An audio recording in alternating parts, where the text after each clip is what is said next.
Cool. This is a shir on Likutei Sichas, volume 28, the Sicha of Rosh Chodesh Sivan, the first day of Sivan. In this Sicha, we're going to take a journey, literally a journey, and talk about the journey that Bnei Yisrael took in preparation for receiving the Torah at Sinai. And we're going to take a look also at the fact that while we talk, we all know that we get exhausted when we travel physically, but there's a concept of traveling emotionally, even spiritually, which can itself cause exhaustion. Interesting topic. So on the first day of the month, the third month, after the Jewish people left Egypt, by Yom Hazeh, Ba'amid Sinai, on that day, which is the day of Rosh Chodesh Sivan, they came to the desert of Sinai. And it says, Vayichan Sham Yisrael Neged Ahar, that the Jewish people encamped there opposite the mountain. So our sages tell us that by Yom Hazeh, what does it mean on that day? It means the day of Rosh Chodesh Sivan. The day of Rosh Chodesh Sivan of the third month, first day of the third month, the Jewish people arrived at the mountain of Sinai.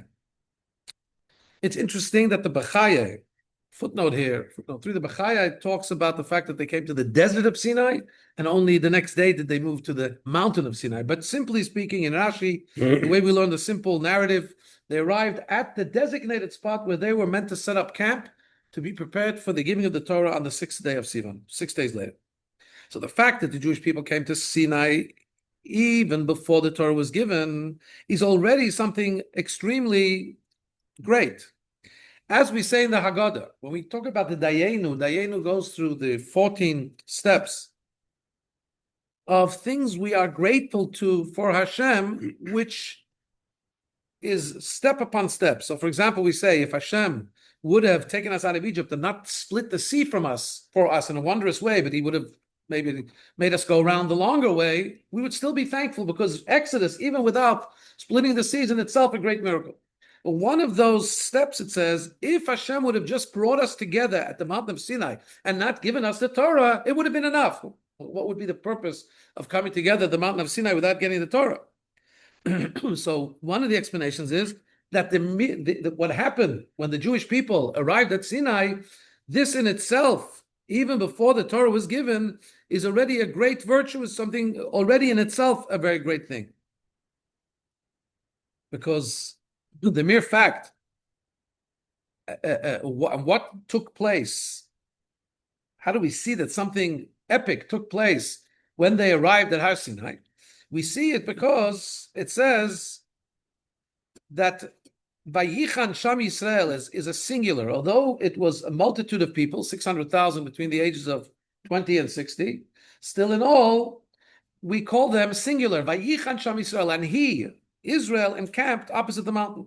And our sages tell us it's not just using the singular to denote the people, but actually in reference to the 600,000 distinct people, we're saying they are like a singular entity. Ki ish echad belev echad. This becomes an important phrase that we use, like one man with one heart.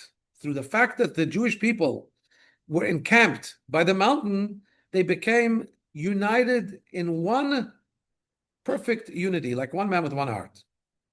So this in itself, even before the Torah was given, this in itself, the fact that they had this epic unity, obviously in deference and in the face, so to speak, under the influence of the great revelation that takes place there, as we'll talk more further in this talk. But that in itself tells you that the arrival at Sinai was something in and of itself of very special proportion. Okay, so now let's analyze a little bit more what did take place when they arrived at Sinai on the day of Rosh Chodesh Sivan. So we find something wondrous, which requires explanation. The Gemara says, the details of Moshe Rabbeinu's schedule, how he prepared the Jews for the receiving of the Torah. And he says there's a detailed lineup of what took place when the Jewish people came to Sinai and subsequent till the Torah was given. It says on the second day of Sivan, Hashem said, which by the way is today, Hashem said to Moshe, tell the Jewish people, Va'atem tihiyu li mamlechet kohanim, you will be for me a kingdom of priests. This is called today, is called the Yom HaMiyuchas, the day that we got our Yichus. The Am Yisrael, Jewish people got their pedigree today, because today Hashem said, you're going to be a special people to me. You're going to be a unique, special, Kohanic, priestly treasure for me. That was today on the 2nd of Sivan, okay, the day after Rosh Chodesh Sivan. The 3rd of Sivan, Hashem told them to cordon off the mountain to make sure that people cannot ascend the mountain when Hashem is revealing himself there, except for Moshe, who can be on the mountain. Everybody else has to be off the mountain. 4th of Sivan, so they had to prepare fences around the mountain. 4th of Sivan, they were told to separate from their wives for 2 days, for on the 3rd day, they would be prepared, they would all be in a state of purity to receive the Torah. On the 5th day of Sivan, that's when the Mizbeach was built, and they sacrificed sacrifices on it.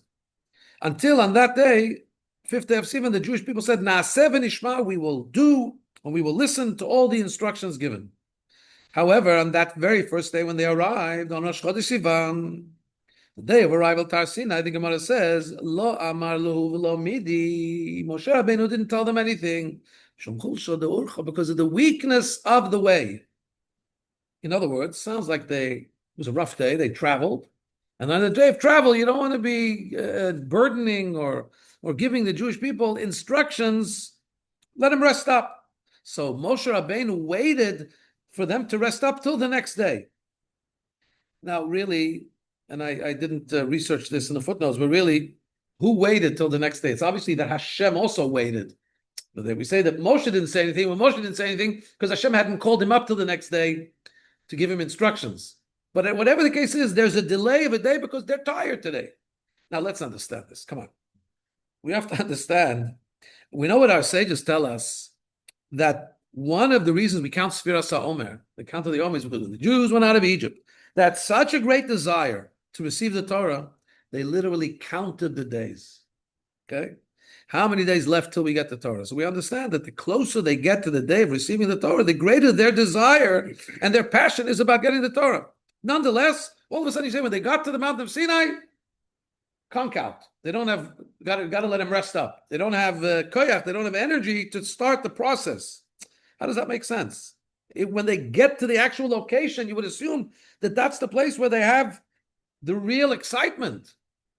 And the Rebbe quotes the Or HaChaim in a footnote. He refers to the Or HaChaim. The Or HaChaim says some amazing words. He describes it like a marriage, and like it's a build-up, and they're waiting. Because he asked, the Or HaChaim asked why, when the marriage of Yitzchak had to take place with Rivka, Eliezer has kefitzat haderech. Eliezer gets, in one day, he travels huge distances. Why didn't Hashem make it that the distance to Sinai would be covered in a miraculous way? Why did it have to take 49 days? And the answer he gives there is to build up the anticipation. Is to prepare them. You know, when something requires effort, when something takes time, you build yourself up even to that anticipation. But now that they're here, they're on location. Like, of course, they want to just get the matter going. Why does there pause? Rest up, tomorrow will start. As we see, says the Rebbe, with the nature of people, that when a person has a very strong desire to something, then he doesn't care that he's physically tired. That's not going to stop him from his efforts and from his excitement about getting the thing he wants. Especially, you already come so close to getting the desired thing, he's definitely, the weariness, the tiredness of the body is not going to be a detractor here. It's not going to be something that has to stop the process. So it's an amazing thing to say that when they get finally near the mountain, after all those 49 days, well, it's not 49 yet, 42, for whatever, 44 days, they have this yearning to receive the Torah, and all of a sudden Moshe Rabbeinu says, "No, sorry, we can't do the Torah yet. We have to delay it. Today is day of siesta. Today, no instructions today about the giving of the Torah. Today, we're going to rest." How does that make sense? How did Moshe Rabbeinu not tell them something? And how did the Jews agree to be part of a process where they're not moving closer to the Torah, where they're kind of being told to rest? Especially, let's think, how far did they travel? According to most understandings of the journey from Refidim to Sinai, it's not a very long journey. And don't forget, the Jews, they're traveling. It's not like they had to schlep really hard. They had clouds of glory that made it smooth sailing. Any valley it flattened up, any hill it made flat. It wasn't a big effort. So they were just walking straight, not such a long distance. And according to most opinions, they kept Shabbos even before Sinai. They already had the instruction on Shabbos at Mara earlier on, a few weeks earlier. So they had a full day of rest on Shabbos. Sunday is Rosh Chodesh, according to that calendar. So if Sunday is Rosh Chodesh, or Monday, either Sunday or Monday, but it's in proximity to a full day of rest of Shabbos. Come on. Like, how does it make sense that we say that they were too tired to engage and to begin to embark on the preparations at Sinai that were required for receiving the Torah? More than that, so the question, we built up the question, how could it be that on the day of on the day they arrived at Sinai, there's some kind of weariness and some kind of tiredness that doesn't allow them to be recipients or to be capable of hearing even one instruction about getting the Torah. Must be something deeper here. Paragraph 2. So we can say the explanations like this. When we talk about the weariness, the weakness from the path, from the journey, our sages don't mean so much the physical weakness, but they mean that there's a spiritual journey that has been taken and they are weary. They're tired from this spiritual transition. What is the spiritual transition and journey and change that the Bnei Yisrael had to arrive at in anticipation of getting the Torah? So first of all, let's just flesh this out. The same way we talk about walking physically from one place to a second place physically is a journey. We also talk about moving from one space in your soul to another space spiritually is also a journey. It could either be going up, going down. It could be emotionally when a person has to move from one emotional state to another. It could be when somebody has to move to a new level of intellectual capacity. Or it could be in other aspects of serving Hashem. We know this. Sometimes people are shocked when they spend a day. You know that when people listen to other people's problems, they counsel other people, they get exhausted. When people engage seriously in intellectual study, it's exhausting. People usually associate exhaustion with working hard physically. There's emotional exhaustion, there's mental exhaustion because the mental exhaustion energy, the heart, it can be exhausting. So all of that is, and spiritually, same thing. When you move from one spiritual level to another spiritual level, there's a weakness, there's an investment of energy, which could lead to a weakness. So let's talk about where the Jews arrived on the day of Rosh Chodesh Sinai. That was a marked change in their status, in their emotional, mental, and spiritual status up till then. So in our topic, the journeys that the Jews left from Egypt to Sinai weren't just a physical journey. They were also, and perhaps even mainly, a spiritual journey, a change in their spiritual makeup and an ascent. They were constantly ascending in their service of Hashem. And they're becoming closer and closer to receiving the Torah, as it says in books. The quote here is from Zohar Chodesh, Zohar, Likutei Torah. It says in books of Kabbalah that when the Jews were in Egypt, they were sunken into the 49 depth of depravity, of levels of impurity. And every day that they count the Omer, 49 upwards, they're going through new gates, and they're moving into a new space. From the 49 downward levels, they're climbing up until they're able to reach the great heights of being called a kingdom of koyanim, a kingdom of priests, and a holy nation to Hashem, which they tzivim antar. So they're constantly ascending rung after rung after rung in the spiritual ladder. So these all these journeys and ascents in serving Hashem, they were organized and they were orderly. You go from one level to another level, then you reach a little higher to the next level. But this entry into the space of Sinai, location of Sinai, was a journey of something fundamental, a change. So it was a quantum leap here. They needed to traverse a huge distance spiritually and become elevated to a incomparable level of anything before. And that that was exhausting for them. So what is the big news and the big difference that happens when they come to Sinai? Paragraph 3. The change of this journey. Our sages say, you know what happened to this journey? Vayichan Sham Yisrael. This is not just a side issue that happened to them. Our sages use this description that the Jewish people encamped at Sinai like one man with one heart to kind of depict the epic and the a quantum leap that had to take place here in preparation of receiving the Torah. Because our sages point out, it's not just that this camp, they camped as one person. Our sages go further to say, Chazal say, Sha'ar kol hachanayot, all the other encampments, betar omot uv'machloket, were with murmurings, with disagreement, and with arguments. In other words, all the other encampments until this time, even though they'd be going up from level to level and level, there was still divisiveness, division. They hadn't yet achieved a level where they were divested of their egos and of their individual personalities and the ability to stand together fully as one. What does it mean? So I just described it as something negative. People can't get along when there's divisiveness. But actually, when we talk about the machloket that they had in the other encampments, it doesn't have to be anything negative. It can simply be machloket l'shem shamayim. It can be valid differences of opinion for the sake of heaven. The fact that we have different opinions is not, as they say in today's language, it's not a bug in the system. It's a feature that Hashem embeds within us. Because we know that it says, Ein de'otehem shavot. Our sages tell us the same way our faces are not the same, our opinions are not the same. Nobody ever complains when he sees other people looking different to him. Oh, why does everybody look different? That adds excitement and sparkle to life. People look different, right? Some are attracted to people who look like them. Some are attracted to people who look different than them.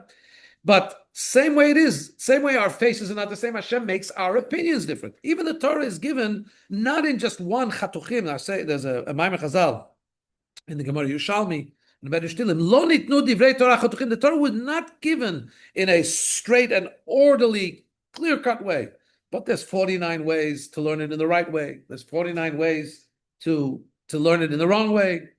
In other words, but they're all the words of Hashem. I have to understand what it means, 49, the 49 wrong ways. But al kol panim, we understand that the way Hashem has created his world,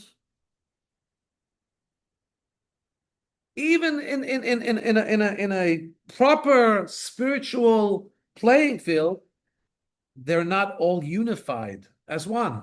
And not in a bad way, but just in a human way, the way Hashem created us. Coming to the mountain of Sinai, something snapped, something changed, a chidush, something which was actually unnatural. If people are created different, to be there and to be not different is actually unnatural in a sense. It's beyond nature. They became totally batal, they became totally, so to speak, nullified, egoless before Hashem, and therefore they were united like one man with one heart. They looked like one people acting in unison physically, and they also, in other words, they were ready to act in the same way because they all felt the same way about this experience. But they also had one heart. In other words, their feeling could also, if you looked and you had an X-ray vision to understand people's feelings, you would see that their feelings were all united and unanimous and synchronized one with the other, which is not a very naturally human experience. Something happened there which kind of zapped them in a certain way and brought them all together, molded them all together as one. So you have to understand that kind of journey, that kind of exertion and effort in a spiritual sense to be able to reach that level of exiting their own individual personas and becoming part of one great collective, that's a very, very long journey spiritually. That they shouldn't have any differences, not even God-based differences of opinion. Hashem Shemayim, for the sake of heaven, just to be literally like one. So this created a great wariness, a great kind of, wow, we arrived at this level, but now they're so to speak depleted in a certain sense. So Moshe said, we're not moving from this yet. Today, let this sink in. Rest up from this. Tomorrow we move forward into individual preparations for getting the Torah.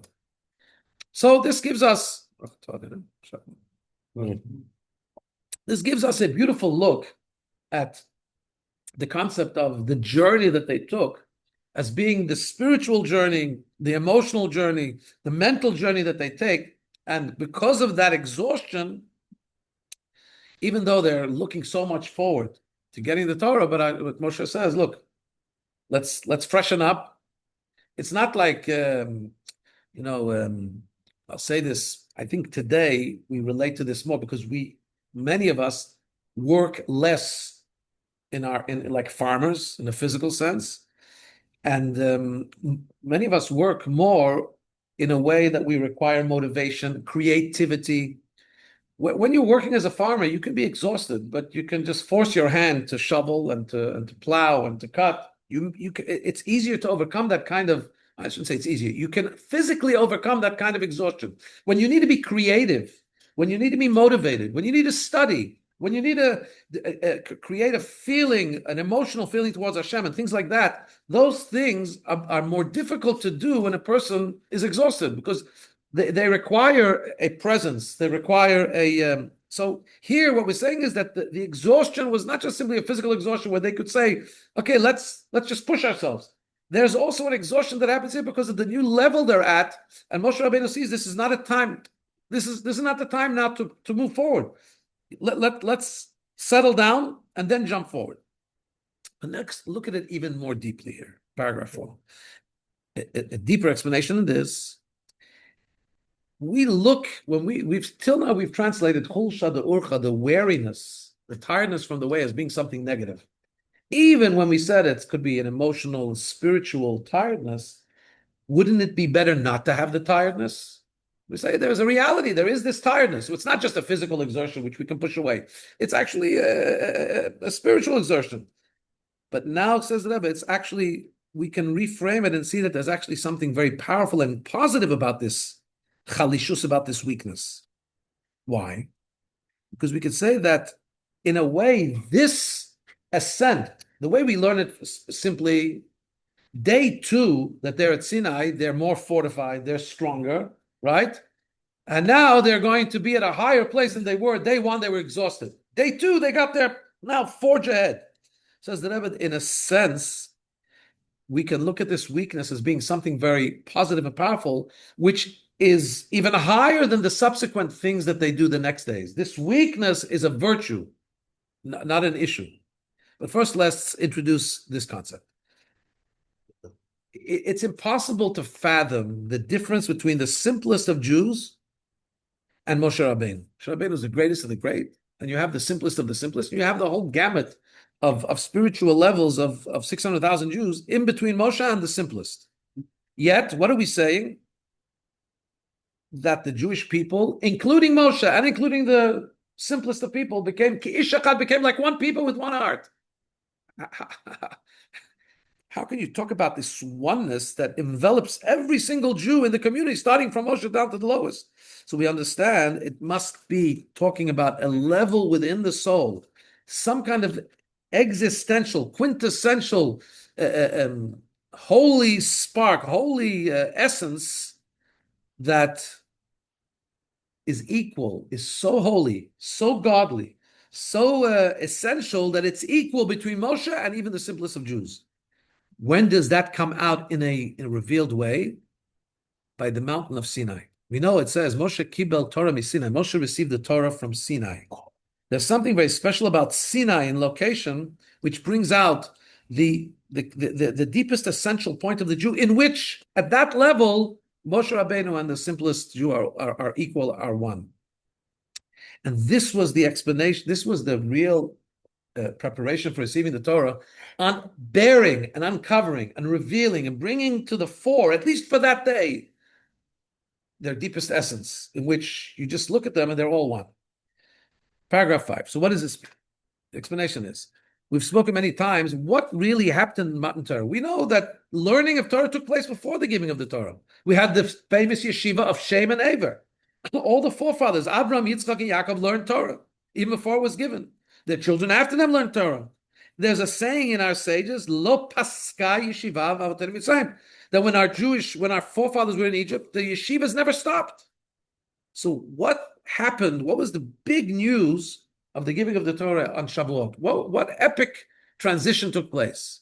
And the explanation is that what took place at the giving of the Torah is Matan Torah. Hashem gave us the Torah.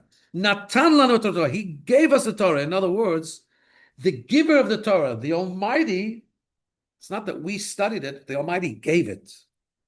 Because when you study Torah in a yeshiva on your own volition, you can only climb the rungs and the ladders of learning Hashem's wisdom as it was passed down from all the forefathers, from Adam and the forefathers, Avraham, Yitzchak, Yaakov. But you can only climb up as much as a created being has the capacity to receive. Whereas when the giver, when the Almighty comes on to the mountain of Sinai, Vayedaber, and he speaks these words, Lamer, giving us the power to speak those same words that Hashem gives us, that means we have a connection to something supernatural, something beyond our ability to ever reach it on our own. And this wasn't just a one-time thing that at Har Sinai Hashem came down and gave them a one-time, so to speak, plugged them in to the source of the giving of the Torah one time, and then he unplugged them after Shavuos was over. No, we know that the Torah, the word Anochi, first word of the Ten Commandments, is an acronym for Ana, Nafshi, Katavit, Yahavit. I, says Hashem, my soul, I have written into the Torah and given it to you in the Torah. When a Jew learns Torah, whatever stage, whatever time of history it may be, we make a bracha. First of all, we have to acknowledge. That's why every morning we have to acknowledge it's Hashem giving us the Torah. Baruch atah Hashem noten Torah. It's Hashem giving us the Torah. When we acknowledge that, what happens? Our sages say, Oti atem lochim. The Medrash says, when you learn Torah, you take Hashem. Literally, Hashem is always giving us the Torah. That's why it's very important when we say the bracha on the Torah, Baruch atah Hashem noten haTorah, not natan haTorah. Hashem is giving the Torah. So this is a connection with the infinite, with the divine, in a way that didn't exist before the Torah was given. And this is what takes place at Har Sinai. As we say, the verse says, Atani gleita, Hashem, you allowed yourself to be revealed at the mountain of Sinai. There's not just a new level of depth. This is something of a quantum leap, something incomparable to anything that was before. Before, the study could only be an intellectual human, whatever the boundaries of human intellect was, and our forefathers were great geniuses, but still, they were bound by human definition. When Hashem gives us His Torah, He's giving us the ability, He's giving us godly wisdom packaged in the Torah. And through studying that, we take Hashem's wisdom into our mind, literally into our brain cells, and we become connected with the one who gives the Torah. Incredible. So now we'll understand paragraph 6. To reach that level, that's a quantum leap. To be able to somehow be tapped into the nuclear power, not just into the small wattage that comes out of the wall sockets. Be tapped into it's not a good mushroom because Hashem is infinitely more removed than that, but so to speak, to be tapped into the ultimate nuclear source. But that's what happened, paragraph 6, when we say that the Bnei Yisrael camped by the mountain like one man and one heart.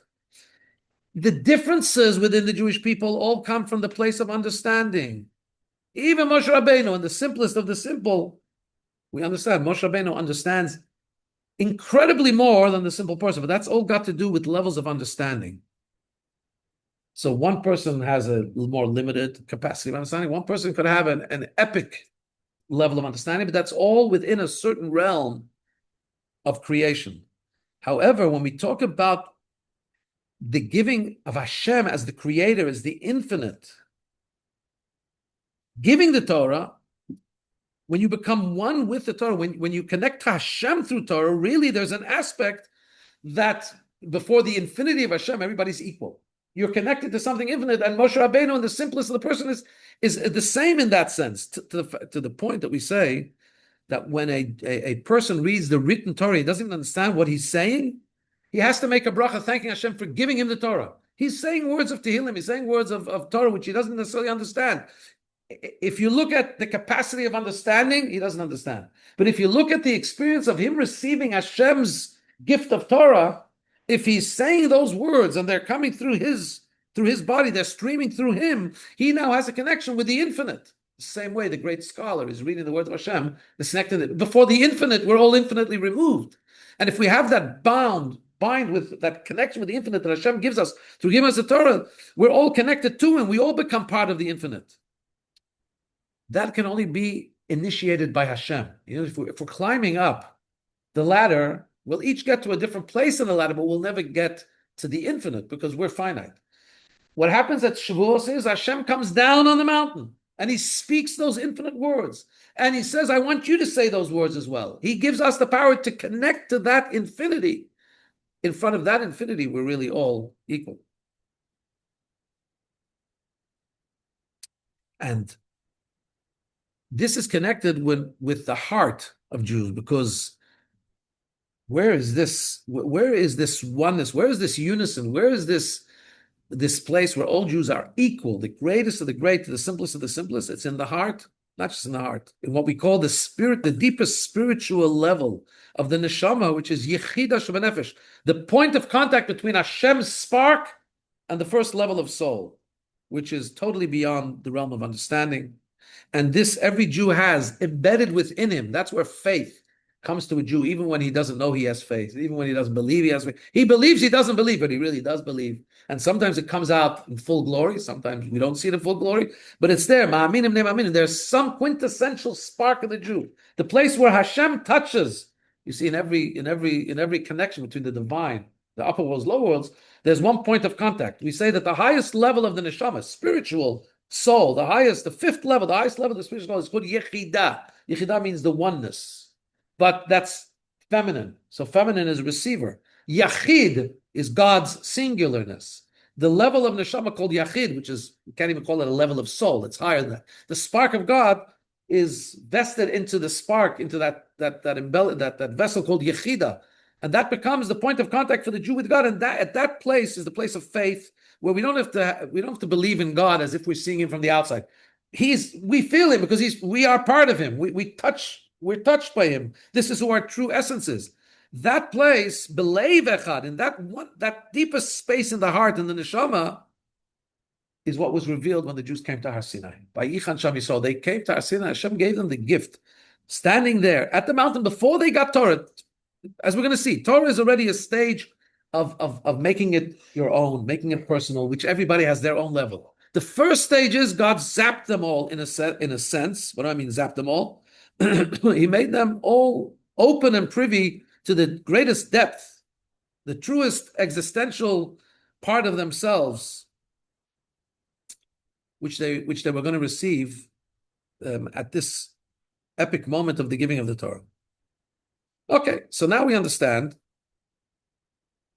that there's an introduction. The first stage of the preparations for receiving the Torah is actually a very high level revelation to the Jews, which makes them all, which exposes their deepest contact with Hashem. And that's why we talked about all being one, because that deepest point is unanimous for everybody. Then paragraph 7. Now we have to move, though. We don't stay there at that level. We don't just say, all mesmerized by this incredible light.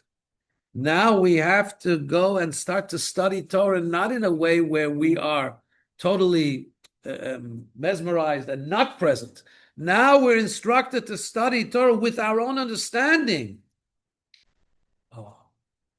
We need to make it our own. We do need to bring our own personas, our own individual levels and capacity of intellectual understanding to the process of studying Torah. Hashem doesn't want us all to just be angelic and kind of, in a trance. That's not what he comes down here. He wants us to climb the rungs. Now we need to start unpacking the process of the Torah with the steps that Moshe Rabbeinu takes to prepare them. Okay, so the intention of the giving of the Torah is that the person should be able to become united with the Torah. The Torah should be his entire reality and his entire essence and being. In order for the Torah to be our true essence as humans, the place we live is in our minds. So the Torah needs to be understood by our minds. It needs to be grasped and become part of who we are. The Torah is called bread because just like bread has to be, in order for it to enliven the body, to give the nutrients, has to be absorbed into the bloodstream, turned into nutrients, and only then can it truly become the source of life for us. Similarly, to learn Torah, the Torah needs to be imbibed and transformed and incorporated into your mind, into your understanding. And in this way, you become totally bound up with Hashem, but it's at your level of understanding. You can't just put in a wire and beam it in. It has to go through the process of understanding. So in order to do that, there was a need for further levels of preparation for receiving the Torah. So the first preparation is, as we said, they came to the mountain, and there was a total, I'll call it being zapped, but total mesmerization. Something so deep was exposed that they don't feel their own entity in the face of that epic revelation. They're just all unanimously one, because it's touching such a deep space in them, in which there's no difference between them. It's the deepest space. At that space, there's just the oneness of Hashem with the highest level of neshama. There's no differences. But then that's the first day. That's the introduction. That's the packet of energy that's sent that day. Now the second day of Sivan, now Moshe Rabbeinu starts to occupy himself with the details of them receiving the Torah. Receiving the Torah means that it has to also be palatable and be digested by them the way they are, each in their own individuality, not just from the place where they're all unanimous because it's such a deep existential level. They need to be fitting and worthy to be receivers of the Torah.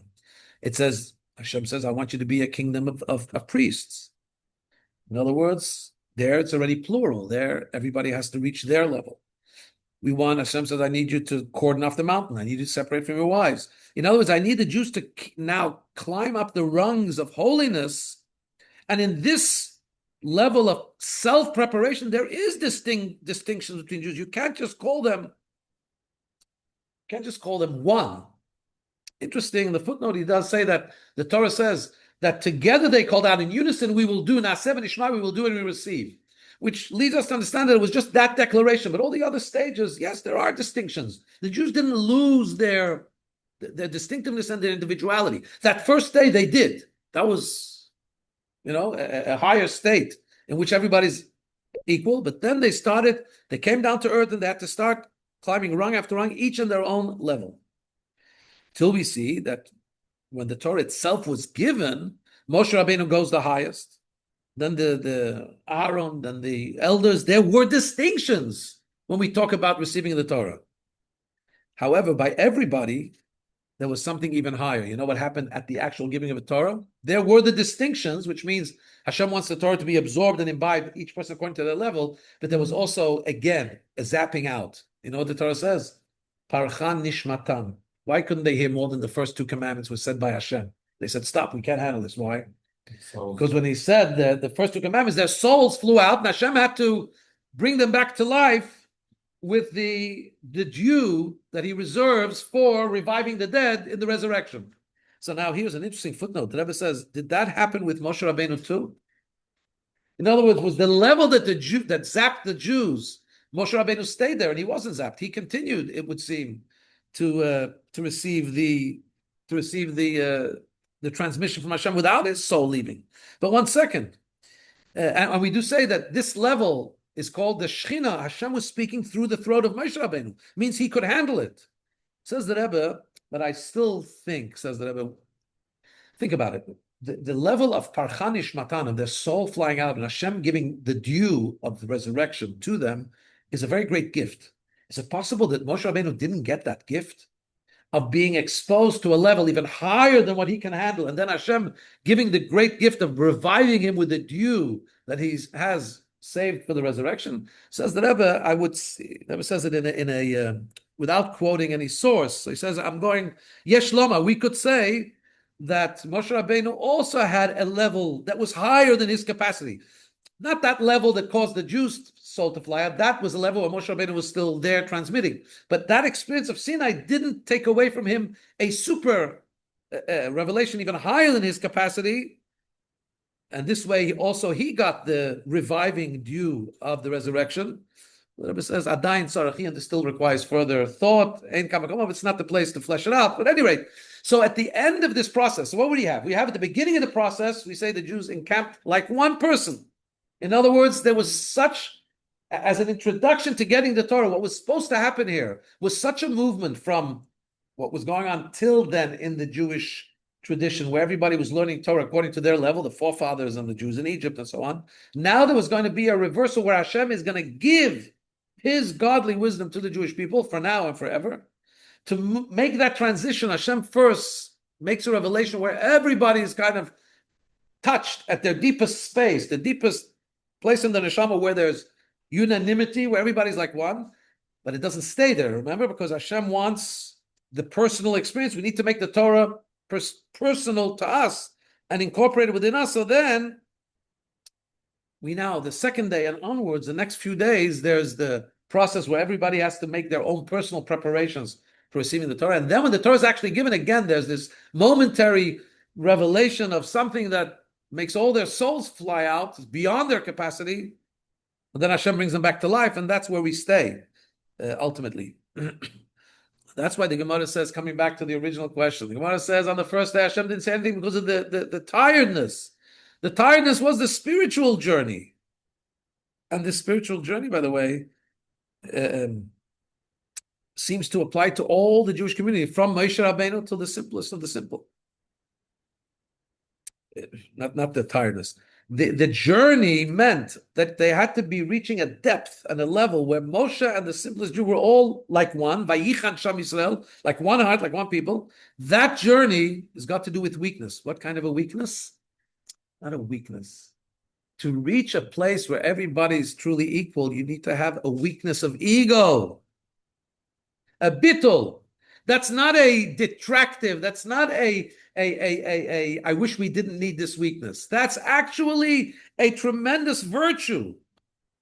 Hashem brought them to a place where their egos were weakened, their different personalities were weakened to the point where they all felt totally one. That's a supernal gift. That's a leap upwards, not a necessary negativity.